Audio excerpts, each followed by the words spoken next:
So week 10 is in the books now. It's time for high school football's playoffs. I'm Rick Corey in the Rick Corey Sports Special. This is Loren Montgomery, the head football coach at Bixby, who finished a 10-0 season, and we are sponsored by Red River Payroll. Thank you, Steve Hobbs and his guys. 72-3 win over Norman, a team you may see again in a couple of weeks. A couple of things that I looked into when I looked into the stats for this one when I got back from Florida the other day was 311 rushing yards, but only one guy with 100 yards, 305 receiving yards, with I think 11 guys touching the football and your leading receiver at 87 yards. This is the ultimate team win, isn't it? Well, we pride ourselves in getting a lot of guys to the football. I think our number this year is 20 different guys have scored touchdowns, and Coach Snyder's creative, does a really good job of distributing the football and getting a lot of guys touches in our offense.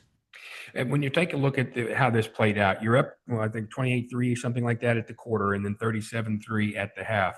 Obviously, a lot of starters are going to get rest. Tell me some of the guys behind him who came in, and maybe not just second team guys, but other guys who really did a nice job for you Friday. Well, I thought we got some good play. Landon Teinhardt is a junior slot wide receiver DB for us, and he's really been coming on. He During the summer he was dinged up a little bit with a sports hernia and wasn't getting to train or sprint the way he wanted, and we've gotten him healthy and really each week he's gained 10 pounds, I think, probably since about week two or three, and has gotten a step faster on all his GPS data. So he had about a 60-yard bubble screen to the house, doing some really good things. And then Gabe Blankenship, he's what I would consider a starter because, in any offense, really, you got to have a couple of tailbacks. And he ran the ball extremely well. I think he had about 80 yards rushing, ran hard, physical. We do a lot of things with him. He catches the ball out of the backfield. So a lot of guys doing really good stuff. Joe Peters, one of our nose guards that's in our regular rotation, had a sack, big plays. So I was real proud of our defense. We turned the ball over on our first drive. Carson got hit and the ball popped out and they scooped. Jason Mall had an effort play, tackled the guy at the 5-yard line to keep him from scoring, and defense came out and held him to a field goal. So super proud of our defense really shutting them out most of the night, aside from that turnover where we gave them great field position. So really, really good team effort, a lot of good play out of a lot of guys. Yeah, 16 TFLs, 16 tackles for loss. I know teams that right now would be happy for that for a season. I mean, that's a heck of a football game. You must have had a lot of guys, not just, again, first teamers, guys who spent a lot of time in the backfield. Yeah, we really did. I tell you, they've got a 10 personnel run game. They run inside zone counter, and our guys felt like they were able to pin their ears back. Our defensive line did a really good job. A lot of guys harassing their quarterback. I know they've had some quarterback issues this year at Norman and haven't been able to really settle on a guy and have played several against us the other night. And so felt like our guys were able to get pressure, snuff out the run game, and force them to throw. Did you get enough work for your ones? I mean, I know there's never an easy answer to that, but when you win games like this, you got to stay sharp. We talked about this before, but you want other guys to have chances, and you have the bye week coming up. Everybody's got to stay sharp. I know you practice hard, but are you pleased with the amount of work everybody got? Well, I mean, I think a lot of our guys would have liked to have gotten more reps and gotten into a rhythm maybe a little bit more. But this time of year, our guys have played quite a bit of football, and the name of the game is secure the win, get out, stay healthy. So I felt like we were able to do that, come out pretty healthy, and hopefully with a bye week, we can get a couple guys back that have been dinged up. When you talk about that, it is nice to have the kind of treatment and things like that. You and I haven't talked about this a lot, but give me an idea of how pleased you are with your medical and training staff. It's come so far in getting people past injuries now and working them through things. Your group must do a really good job.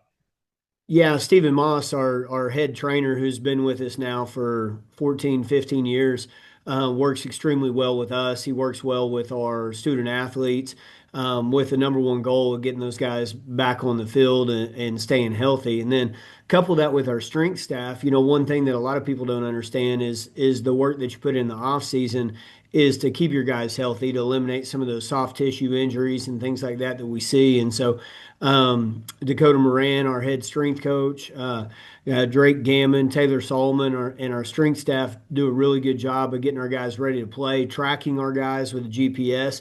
They alert us if they feel like maybe someone's times or jumps are off, or maybe if they're in a potential overtraining type situation, so that we can adjust our practices and adjust those guys' reps. And so each year that goes by, there's so much more science involved, but it's really about maximizing your athletes, maximizing their potential, and keeping them on the field and staying healthy.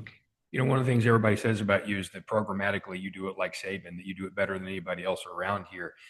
Now, I want to take what you just talked about, which are all these analytics, which are changing constantly. I know on the road with Tulsa, there's an analytics book this big that, they take into the box with them. You have to meld that into your program. And we both come from a time when there wasn't any of that, right? It just wasn't that way. How do you go about that? Because every year when something new comes along, you got to find a way to work that into your program.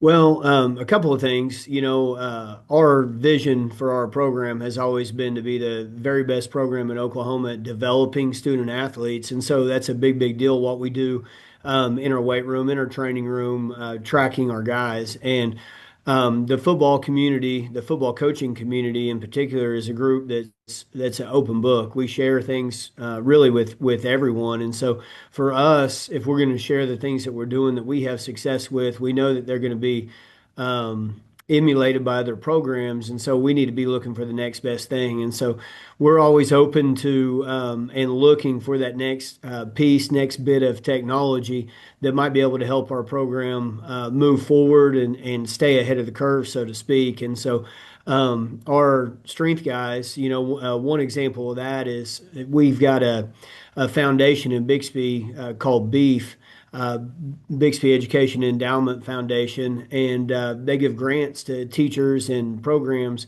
each and every year. And our strength staff just wrote a $12,000 grant and was able to get a bunch of technology for a weight room that's going to better allow us to track our players, to get any red flags that we might see as part of our diagnostic process when our players come into the weight room at the beginning of the school year, at the beginning of the semester.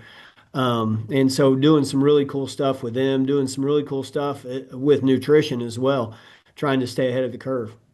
And when people are thinking, you may be hearing that thinking it's all about athletic performance. Well, it's about that. You could be also finding unknown health things that kids don't know about. I mean, this carries further than athletics. This can be a really big life deal.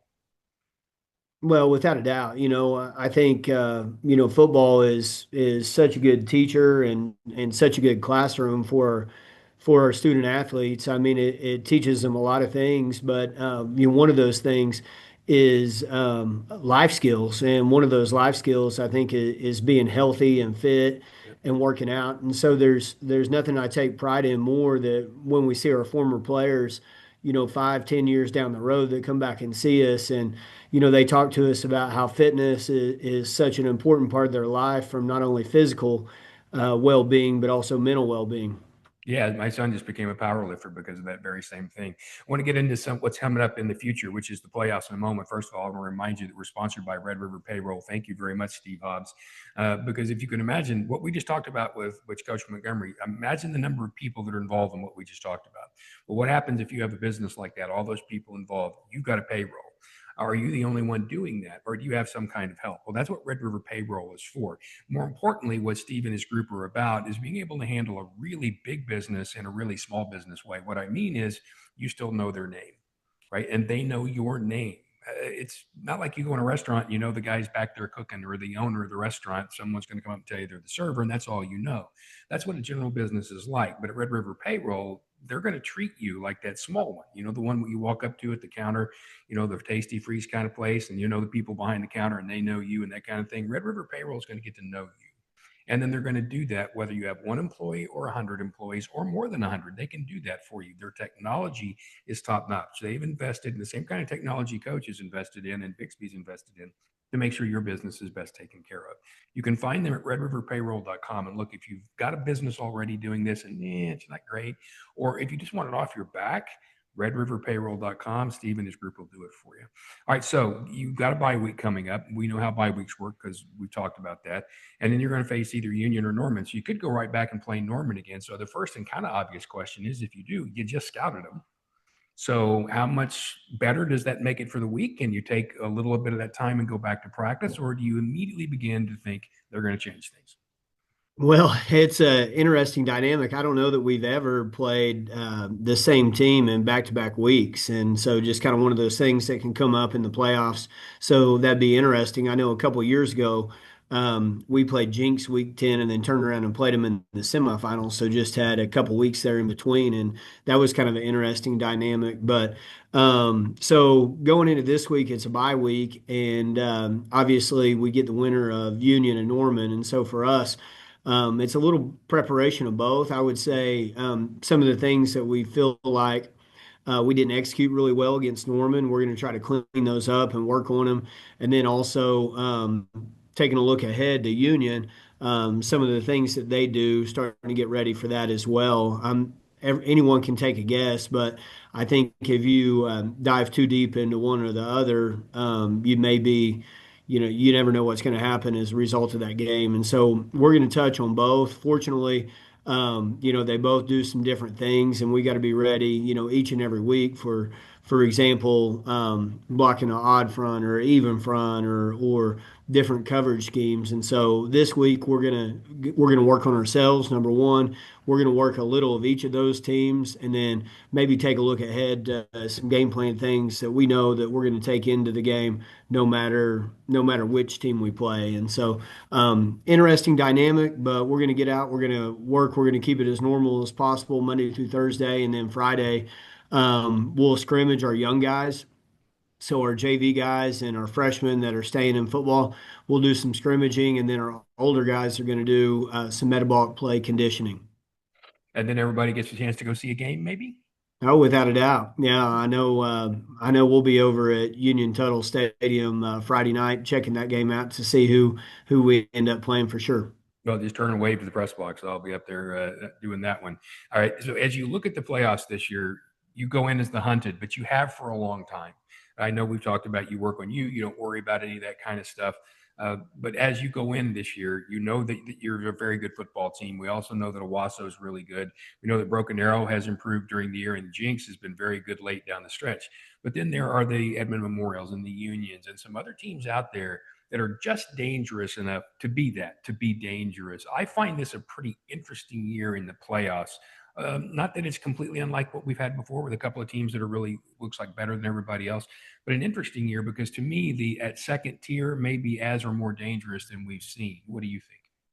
Oh, I agree with you, Rick. I think there's a ton of parity this year in the playoffs when you look at teams, when you look at scores and results of games. And the interesting thing about the playoffs is if you look back to the beginning of the season or beginning of the district, a lot of teams have played one another, and you can't really compare scores because teams have grown, teams have lost players. There's so many different variables that you need to take into account. You look at a team, for instance, like Mustang that had so many transfers, they're going to have some growing pains early, but it looks like they've found their stride, found their identity just a little bit. And I know all the schools here in the Tulsa area, meaning Jinx, Broken Arrow, Owasso, all have new coaches. Union all have new coaches, and so kind of the same for them.